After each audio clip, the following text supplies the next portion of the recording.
Азамат Рәхмәтуллин тәүге тапкыр сәхнәгә 2нче класста укыганда сыга. Башкортстан Гөлбустан тигән җирде башкарып, үзенең асык, матур, таза һәм моңлы тавышы менән тамашасына арбай. Шул вакыттан бирле яшь егет сәхнәннән аерылмай. Яңа гына ул Сулпылар телевизион конкурсында катнашып, финалга үтә. Сулпылар конкурсына барып, 3нче урын алдым. Мин бик шатмын, анда 3 тапкыр йөренем.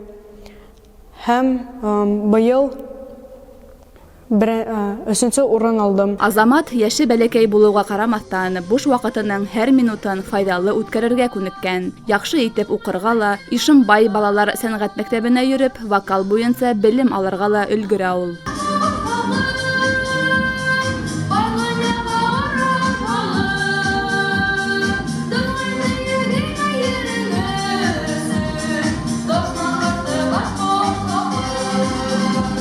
Төрле яклап һәләтле егеткә йыр серләренә әсәһе, шул ук вакытта вокал укытучысы Гөлназ Рәхмәтуллина өйрәтә. Сулпыларда финалга үтүе гаиләбез өчен зур шатлык булды, ди Азаматтың әсәһе. Азамат улымды мин әлбиттә йырлар дип уйламагайным. Мин үзем дә йырлайым, былай гаиләбездә бөтәбез дә йырлайбыз. Азамат 2нче класста гына укый. Иң тәүге йыраның Башкортстан Гөлбустан дигән.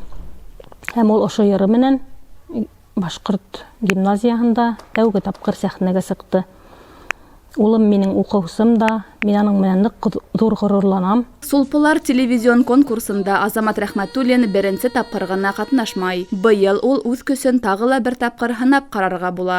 Табигый күкрәк моңы менән йырлаусы, дәртле итеп басып бәюсе егетте жюри әгъзалары был юлы югары баһалай.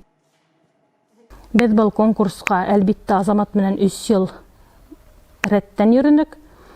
3 елда ла 2нче турдан төшеп калдык. Был конкурс бик көчле, 1 ел буенда дәвам итә.